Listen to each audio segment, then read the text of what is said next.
2014 Market Center forecast model is all finished and ready to go. And if you've used it in the past, again, this is as easy as it gets as a forecast model. All you have to do is input how much money you make. And what it's going to do is it's going to go back and it's going to look at your multi-year trends report. So it's going to look at all of your history, all of your conversion ratios, all of your seasonality, your company dollar percent of GCI, how much volume you close each month, and then how much GCI you get off of that based on your history, and then how much of company dollar you get off of that. It's going to look at your expenses. It's going to look at when people cap, when they don't cap, so you know when you're getting your company dollar. And then it's going to say, you've made this amount of money in the past, so if you want to make, let's say I put in $350,000, it's going to say, all right, here's exactly what you need to do to make that happen based off of your expenses that you input. So all you have to do is input the number that you want to make, and then you have to enter in your budget. So you enter in each of your line items.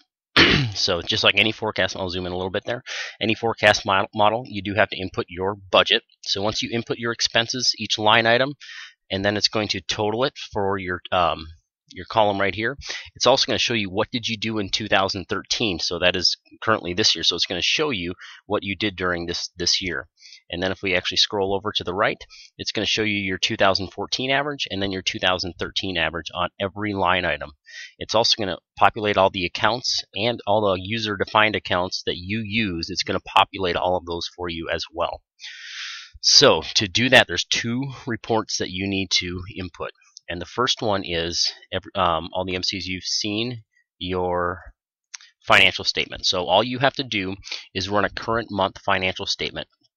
I should say the most recent month that you've transmitted, so not a current month. So if you transmitted September data, run a September financial, and then all you have to do is right-click up here, copy all of that information, come to your forecast model. There's a tab called Current Financial. Go there, and then just right-click, and then do a paste special. Again, very important you follow these steps. Paste special, and you want to just paste the values. So when you paste the values, it actually inputs those numbers. If you just pasted it regularly, it would input the formulas, and then the data would not be accurate. So it's going that way it's going to be able to know all of your history for your financials. And then the next report that we need is your Market Center's multi-year trends report. So all you have to do is run this report, and you can get this from MYKW, and then just click on reports. And this is a very powerful report because this is where it gets all the information about your Market Center. So if we let that load, you can just hover over reports, if this will work quick here, and then go to Market Center, scroll on down, and then go to multi-year trends report. Click on that, and again, follow these steps to the T, and everything will come out perfectly. Let this load. We need to export this data, but when you export it, we need it a certain way.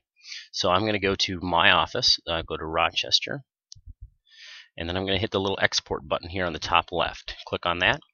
Change the file format. It has to be data only. We only want the data. We don't want all the graphics and all that. So click that, and then just hit export. And then what it'll do is it'll export your data. And again, just right-click on the top left icon, hit copy, and then go into your forecast model. Go to your multi-year trends export, and then paste. And you can actually just paste that one. They are values. There is no formulas in there. You can just paste that in there. And it's not going to matter. I know some Market Centers that don't maybe open in 10 or 11. You're not going to have any data here, but it's going to accommodate for that in the formulas. So now what that is going to do is you've got all these different tabs here on the bottom. You've got 2013 info. It is going to go in and grab and show you what you did in all of those categories. The one thing we do need to have you do is update your operating expenses and other income. That does not show up on that multi-year trends report. It does get your total approved cost, but we do need to get this information here. You can see the little shaded area.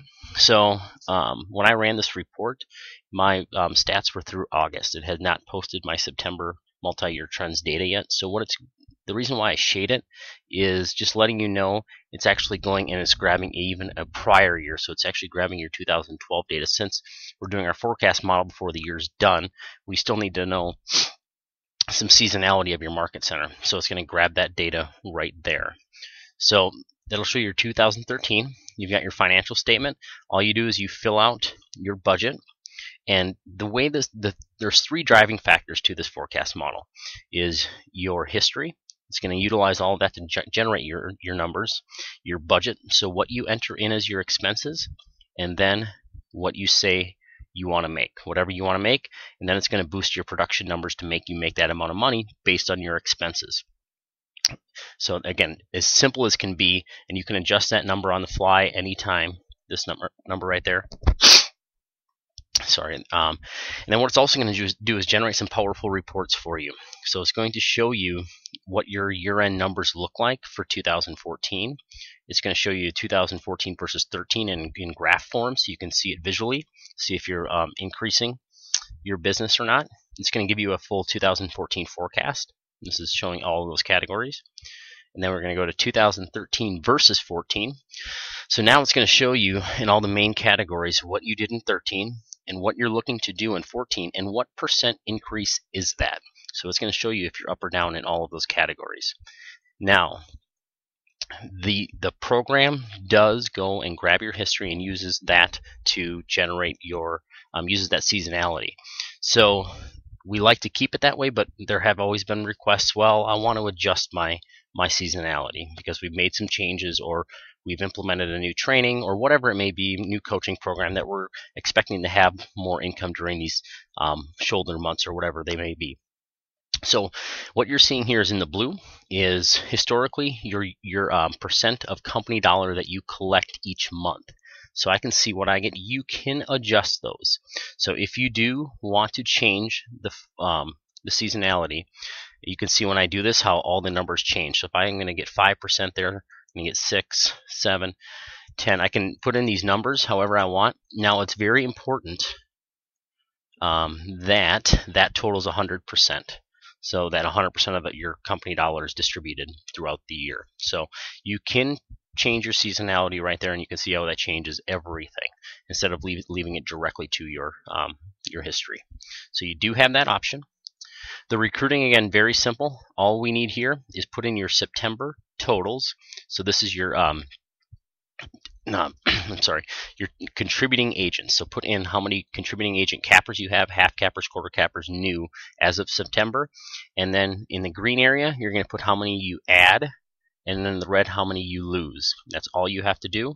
And then also up here, put the percent of contributing agents in your office. So if you have 100 agents and 90 are considered contributing, so based off of husband and wives or whatever it may be, where 90% of your agents can contribute company dollar if they have a closing. So put that number in there because it's also going to generate your total agent count for you for the forecast.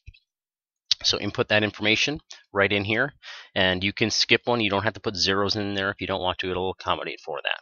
So that'll do all of your recruiting. It's going to generate you a vital signs report, and we can see I have not done my recruiting numbers, so you're seeing some divide by zeros here because it doesn't know my agent count to be able to kick out that number. But once you input your agent count, it will allow for that. So we go there, and then we go info for inputting your goals. So this is just a printout. And then the nice thing is, and we were able to do this last year as well, is able to import your data into KWRI's forecast model. So to do that, all you have to do is, sorry about that, I'm just going to unprotect something here real quick. And move that over. So it's going to kick out all your data. All you're going to have to do is just copy this data, and then there's this little button here to download the import file. So you click on that and say OK. And this is the file that imports into MYKW. So I'll let this load here. And maybe it'll load, maybe it won't. There it is. Alright, so I've got the file that imports.